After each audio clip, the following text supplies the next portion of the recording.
ಫ್ಯಾಕ್ಟ್ರಿನೂ ಹೌದು. ಇದನ್ನು ಕೊಡ್ರಿ, ಸಮಾನ ಶಿಕ್ಷಣಗಳು ಎಲ್ಲರಿಗೂ ಈ ಖಾಸಗಿ ಶಿಕ್ಷಣ ಸಂಸ್ಥೆಗಳು ಬಂದ್ ಮಾಡಲಿ ಅಂತ ಹೇಳ್ತಾ ಇದ್ದಾರೆ. ಸತ್ಯದ ಇದನ್ನು ನಿಲ್ಲಿಸಬೇಕಾಗಿದೆ. ಇವತ್ತು ನೇಪಾಳದ ಪ್ರಧಾನಿ ಇವತ್ತು ಹೊಸದಾಗಿ ಬಂದ ಯುವಕ ಮಾಡ್ತಾ ಇದ್ದಾರೆ. ನಮ್ಮ ಮೋದಿಯವ್ರಿಗೆ ಇದು ಯಾಕೆ ಆಗ್ತಾ ಇಲ್ಲ?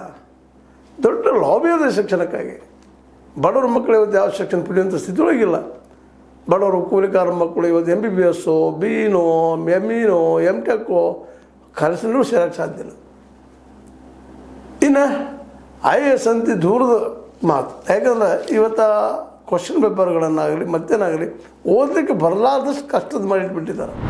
ಕೇವಲ ಆಂಗ್ಲ ಮಾಧ್ಯಮ ಮಾಡಿದಂಥವ್ರು, ಕೇವಲ ಮ್ಯಾಥಮೆಟಿಕ್ಸ್ ಅಂದರೆ BE ಮಾಡಿದವರು ಇಂಥವ್ರಿಗೆ ಒಂದು ಸಾಧ್ಯ ಇರುವಂಥ ವ್ಯವಸ್ಥೆ ಮಾಡಿದ್ದಾರೆ.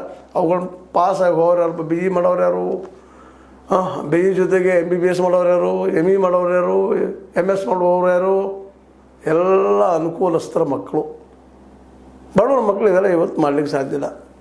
ಅದಕ್ಕಾಗಿ ನಮ್ಮ KM ಸಿದ್ದಪ್ಪನವರಾಗಿರ್ಬೋದು, SG ಸಿದ್ದರಾಮಯ್ಯನವರಾಗಿರ್ಬೋದು, ಅದೇ ಕಾಲಕ್ಕೆ ನಮ್ಮ ಮಾಜಿ ಕುಲಪತಿಗಳಾದಂಥ ಮುರುಗಪ್ಪ ಆಗಿರ್ಬೋದು, ಸಬಿಹಾ ಭೂಮಿಗೌಡ ಆಗಿರ್ಬೋದು, ರೈತ ಸಂಘದ ರಾಜ್ಯಾಧ್ಯಕ್ಷ ಬಡಗಲಪುರ ನಾಗೇಂದ್ರವರಾಗಿರ್ಬೋದು, ದಲಿತ ಸಂಘರ್ಷ ಸಮಿತಿಯ ಸಂಚಾಲಕ ಗುರುಪ್ರಸಾದ್ ಕರಗೋಡ್ ಅವರಾಗಿರ್ಬೋದು, ಅಖಿಲ ಭಾರತ ಶಿಕ್ಷಣ ಉಳಿಸಿ ಸಮಿತಿಯ ರಾಜ್ಯಾಧ್ಯಕ್ಷ ಅಲ್ಲಂಪ್ರಭು ಬೆಟ್ಟದೂರ್ ಅವರಾಗಿರ್ಬೋದು, AIDSO ರಾಷ್ಟ್ರೀಯ ಜಂಟಿ ಕಾರ್ಯದರ್ಶಿ ಸಿದ್ಧಾರ್ಥ ರಥ್ ಮಾತನಾಡಿದರು. ಇವರಲ್ಲಿ ಮಾತಾಡಿ ಹೇಳ್ತಾಯಿದ್ದಾರೆ, ಇವರು ಒತ್ತಾಯ ಮಾಡ್ತಾಯಿದ್ದಾರೆ ಇಂಥ ಶಿಕ್ಷಣ ಬೇಡಪ್ಪ, ನಮಗೆ ಕ್ಯಾನ್ಸಲ್ ಮಾಡೋದನ್ನು KPS ಬೇಡ, ಎಲ್ಲ ಮಕ್ಕಳಿಗೂ ಸಮಾನವಾಗಿ ಅಲ್ಲೆಲ್ಲ ಶಿಕ್ಷಕ ಸಿಗುವಂಗೆ, ಒಳ್ಳೆ ಶಿಕ್ಷಣ ಸಿಗುವಂಗೆ ಮಾಡಿರಿ.